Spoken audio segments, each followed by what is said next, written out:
Energy efficiency is also a concern for retail outlets. Energy consumption accounts for a great portion of total operating costs for supermarkets, as they require extensive lighting and refrigeration to conserve food. However, not all store owners in China have realized the urgency of optimizing energy consumption. This week, I interviewed Mark Dungson, Marketing VP of Emerson Climate Technologies Asia Pacific.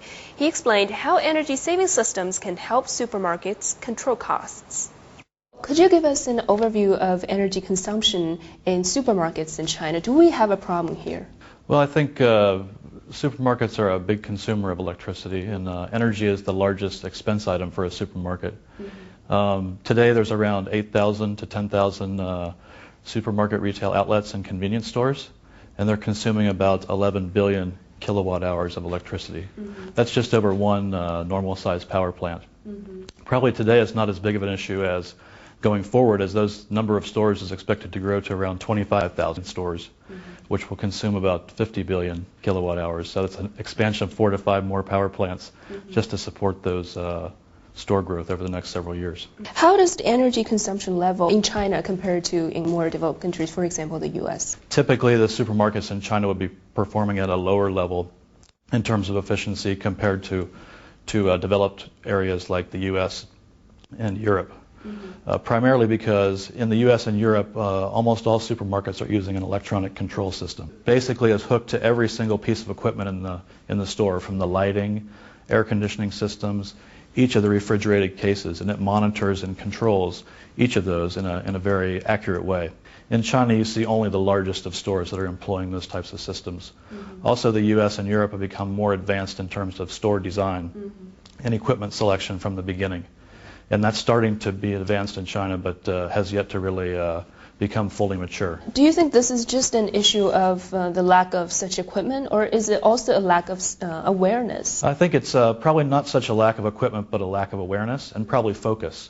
I think since the China market has been growing at such a rapid pace, store owners are really focused today on growing their stores and making sure they have the market covered. And then as that starts to mature, then they start getting focused more on operations.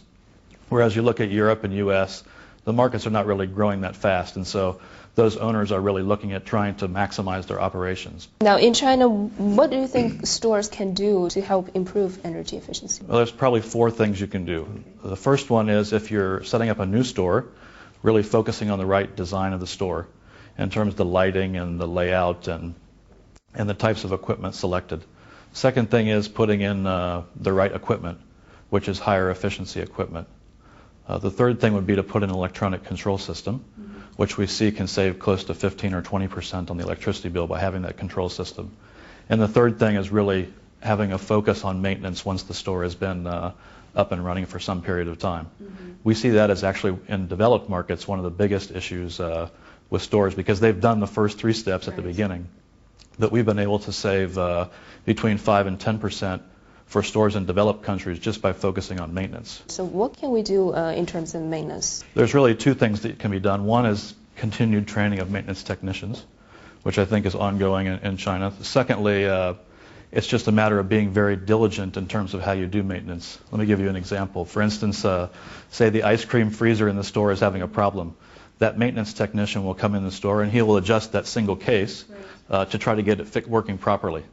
After a number of those cases over a period of a couple years, each piece of equipment gets sort of set not to its optimum level, so they're all operating in different ways. Just by putting those all back to their sort of standard level and keeping track of those, then we're able to get between 5 and 10% savings in energy. Let's talk about the China market. We have the retail giants like Carrefour and Walmart, these hypermarkets in China. We also have some smaller local chains. As far as dealing with energy efficiency, the efforts for these 2 different segments must be different, right? Correct. I think obviously the international chains, they bring sort of a history of this kind of management technique from the U.S. and from Europe. Again, their first step was to kind of get the stores set up, and now after they've been in China for 5 or 6 years, they're also working at improving their operations.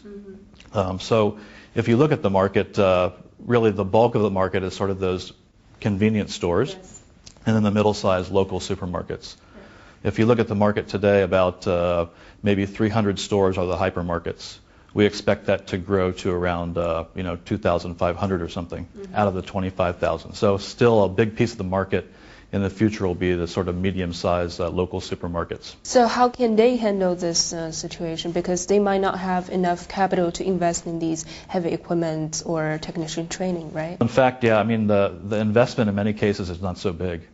The thing I talked to you about in coming in and adjusting all the equipments, that requires no capital. It's just basically having a consultant come in and review the operation. The control system does require an investment, but it usually will pay back in 1 to 2 years' time. So it's a relatively quick payback.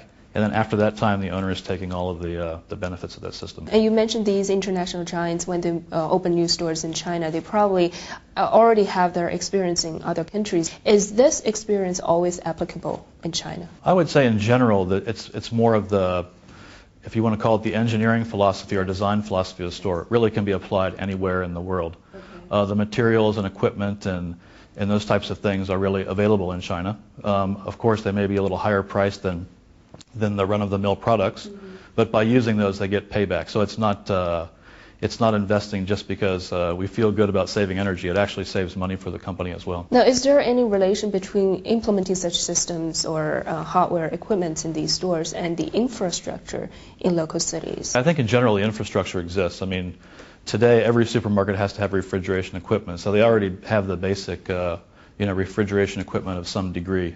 The electronic control system doesn't require a lot of infrastructure. It runs on, similar to like a home computer, it runs on very little power, and it can be backed up and those different types of things. So it's not really an infrastructure issue. Probably the biggest issue is making sure, maybe in remote areas, that the local technicians or even the technician of the supermarket chain himself is trained to be able to use and manage that equipment. Mark Dunson added that recently an increasing number of local retail stores have actively sought assistance in implementing energy-saving mechanisms.